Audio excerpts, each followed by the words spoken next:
كيف أبدأ كلمة أبدأها التحية للمصري، ثم التهنئة التحية رئيس عبد الفتاح السيسي وأجهزة الأمنية عامة وأخوان الشعب المصري عامة وأبناء النيل عامة، والشكر لكم استضافونا في هذا البلد الأمين وهذا البلد التي في وجه سيدنا موسى وفيه سيدنا يوسف.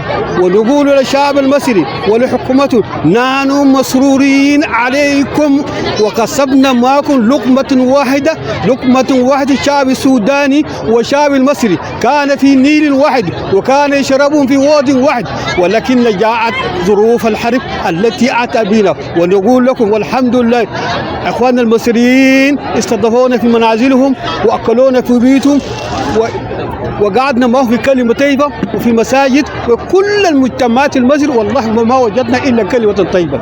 وبزاد عمة المساجد كانت كلمات كلها تقول السودان هو المصري، السودان المصري. ونحن نقول لكم يا إخواننا القائمون في هذه العملية الترحيل أن تقوموا بواجبكم، وهذا واجب سنة الحياة.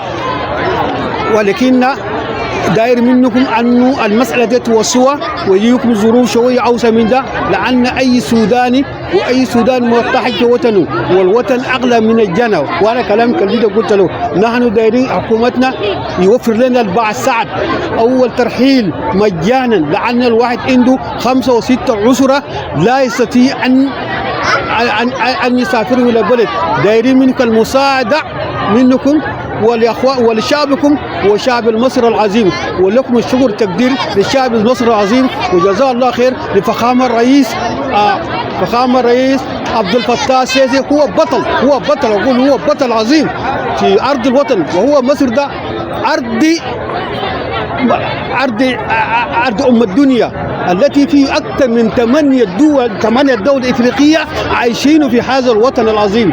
والشعب المصري شعب عربي أصلي، وتمنى لكم كل التوفيق والهيئة، وإن شاء الله أخواننا قادمين ونحن سابقون ونحن رايقون إليهم.